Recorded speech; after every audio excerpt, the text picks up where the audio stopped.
planet is the nearest to the earth মানে কৈছে কি জানিছ যে দুইটা প্লেনেটৰ কথা কৈছে প্লেনেট এ আৰু প্লেনেট বি প্লেনেট এ যিটো আছে আমাৰ আৰ্থৰ পৰা প্লেনেট এ ডিষ্টেঞ্চ হৈছে 9.35 10⁶ কিলোমিটাৰ্ছ ঠিক আছে আৰু আৰ্থৰ পৰা প্লেনেট বি ডিষ্টেঞ্চ হৈছে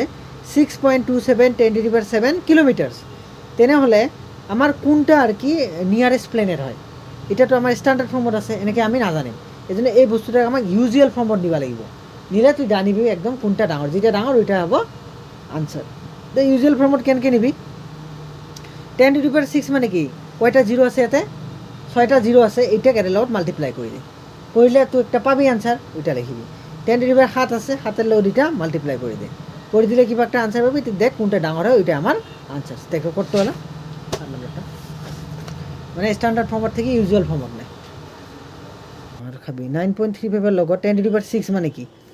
1 2 3 4 5 6 1 2 3 4 5 6 এটা মাল্টিপ্লাই করলে কি এটা আহে নাকি হ্যাঁ 935 কয়টা জিরো আছে 1 2 3 4 5 6 1 2 3 4 5 6 কয় ঘর দুই ঘর পাঁচের দশমিক আছে মানে দুইটা জিরো কাটা এটাহে হব কিলোমিটার তাহলে এবার এটার লাও এটা বলে গেছে এটা না হয় এটা কর তো কোনটা হলো বড় হল দেখতো এটা পাচ্ছি তোর 1 10 100 1000 10,000 লাখ 62 লাখ 1 10 100,000 10,000 লাখ এটা হল 9 লাখ है ना তাহলে কোনটা ডাঙর তাহলে এলা লিখবি কোনটা মানে আমাক কইছে কোনটা নিয়ারেস্ট আছে নিয়ারেস্ট কোনটা এটা তো দূৰত আছে আমাক এটা মানে কি এটা মানে তো প্লেনেট বিতে ইমান দূৰত্বত আছে ওচৰত কোনটা আছে 9 যেটা প্লেনেট কম থাকিব এটাহে ওচৰত থাকিব